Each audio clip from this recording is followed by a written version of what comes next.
There is a moment in every predator's life when it makes a calculation. The calculation is simple. The prey ahead, how much energy does it take to kill it? How much energy do I get from killing it? Is the return worth the risk? Every predator on Earth makes this calculation. Wolves make it when they look at a moose. Lions make it when they circle a buffalo. The calculation is ancient, automatic, and it has shaped the behavior of every carnivore that has ever existed. 152 million years ago, on the floodplains of what is now North America, the largest predators alive looked at Brachiosaurus, and they walked away. Not because they weren't hungry, not because they lacked the weapons, but because the calculation came back wrong. Because what stood before them was not prey in any meaningful sense of the word. It was 56 tons of animal, standing 13 meters tall at the top of its neck, its footsteps shaking the ground at a distance of half a kilometer. The predators walked away, and Brachiosaurus kept feeding. Brachiosaurus altithorax. The name means arm lizard, named for the unusual proportions of its forelimbs, which were longer than its hind limbs. In most large animals, the reverse is true. The longer front legs gave Brachiosaurus a permanent forward tilt, like a living ramp, and that tilt served a specific purpose. It pointed the neck upward. Where most sauropods carried their necks roughly horizontal, sweeping laterally across a wide feeding arc, Brachiosaurus held its neck nearly vertical. Not straight up, but at a steep angle, the head positioned 13 meters above the ground. The highest feeding position of any land animal in Earth's history.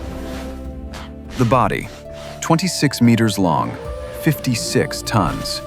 4 legs, each the circumference of a mature tree trunk. A tail that served as a counterweight to the neck, passive ballast, not a weapon. A skull relatively small for the body size, the jaw lined with spoon-shaped teeth designed for one specific action: stripping vegetation from branches. Not chewing, stripping. Brachiosaurus did not chew its food. It bit, pulled, and swallowed entire branches. Entire crowns of conifer and cycad and ginkgo, stripped clean in a single pass of the jaw. The processing happened later, in a digestive system the size of a room, where stones the animal had deliberately swallowed, gastroliths, ground the vegetation into something the gut could absorb. It was not elegant, it was industrial. The late Jurassic was not short of food. The Morrison Formation, the geological layer where most North American sauropod fossils are found, preserves evidence of a landscape dense with conifers, ferns, cycads, and tree ferns. A world without flowering plants, without grass, without the dense, low ground cover that dominates modern landscapes. But rich in high canopy, tall trees with enormous crowns, the vegetation concentrated at heights that most animals could not reach. Brachiosaurus was the only animal that could access the uppermost canopy. At 13 meters, its feeding height exceeded that of every contemporary herbivore by several meters. The next tallest browsers, Camarasaurus, Diplodocus, fed at 8 to 10 meters. Below that, the ornithopods, the stegosaurs, the ankylosaurs, all feeding at ground level and below 4 meters. This is called niche partitioning. Different species feeding at different heights, extracting different resources from the same landscape. Not competing, dividing. Brachiosaurus did not compete with any other herbivore for food. It fed in a zone that nothing else could reach. The caloric demand was extraordinary. A 56-ton animal with an endothermic or near-endothermic metabolism. The current evidence suggests sauropods ran warmer than pure reptiles. Required an estimated 100,000 to 200,000 calories per day. The equivalent of stripping an entire large tree of its foliage every single day just to maintain body weight. This is why Brachiosaurus moved. Not fast, not far, but constantly. Following the canopy, following the seasons.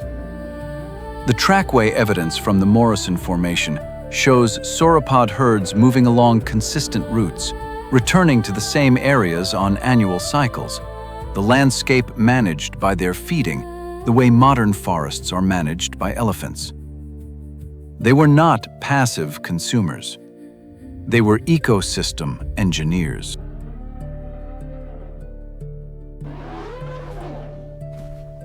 The apex predator of Brachiosaurus's world was Allosaurus.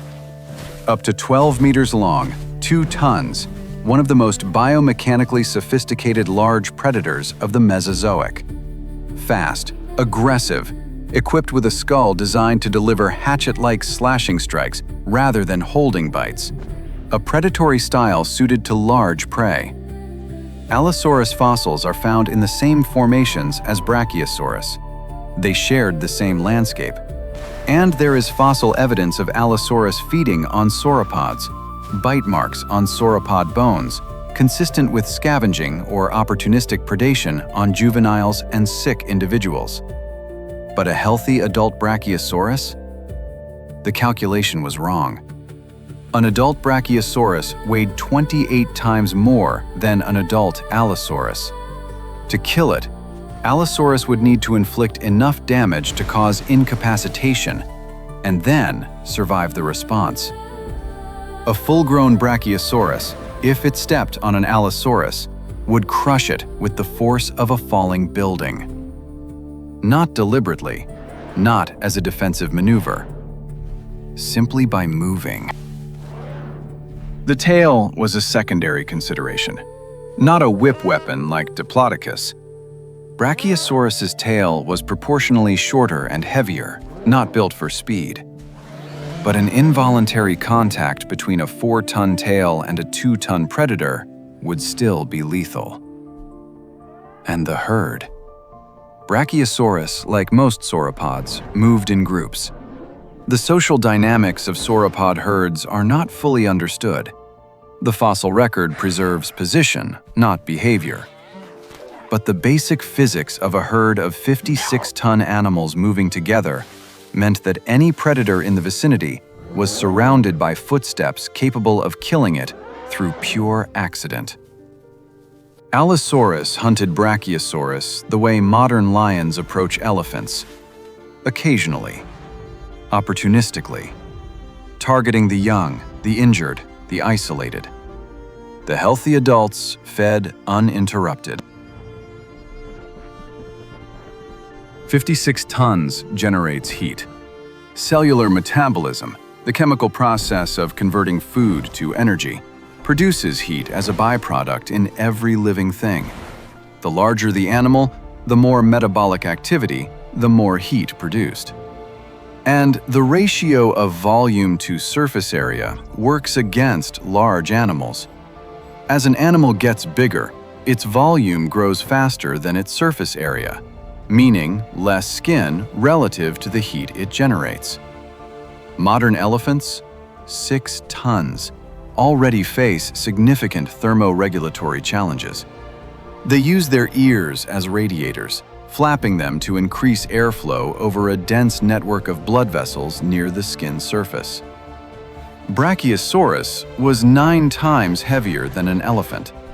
The neck was possibly part of the solution. 15 meters of neck. Even at the relatively modest proportions of Brachiosaurus compared to Mamenchisaurus, represents an enormous surface area. Well-vascularized skin over a long neck would radiate heat efficiently. The neck as thermal radiator, The same function a giraffe's neck serves in part, scaled to the extreme. The air sac system provides a second answer. Sauropods, like birds, had a respiratory system that moved air through their lungs in a continuous one-way flow, rather than the in and out tidal breathing of mammals. This system is more efficient at gas exchange, and it also moves air through the body cavity, functioning as an internal cooling system. The hollow bones were not just structural, they were part of an interconnected internal airflow network.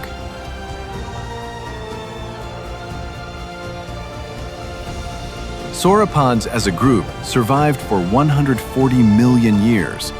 Brachiosaurus itself, or its close relatives, persisted from the late Jurassic through the Cretaceous, a span of 80 million years on multiple continents. That duration demands explanation. It is not enough to say they were large.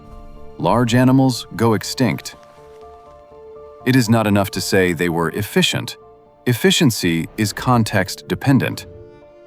What the 80 million year persistence of the Brachiosaur lineage tells us is that the combination of extreme height feeding, passive structural defense through mass, pneumatized bone reducing metabolic cost, and continuous flow respiratory cooling created an animal that was, under the ecological conditions of the Mesozoic, nearly impossible to displace. Not invulnerable, not immortal. The juveniles were prey, the sick were prey, the isolated were prey. But the system, the full adult animal operating in its herd, feeding in its canopy zone, maintained by its remarkable internal engineering, was one of the most successful large animal designs in the history of life on this planet. When the asteroid hit 66 million years ago, it did not kill Brachiosaurus because Brachiosaurus was fragile. It killed everything. That is a different kind of ending.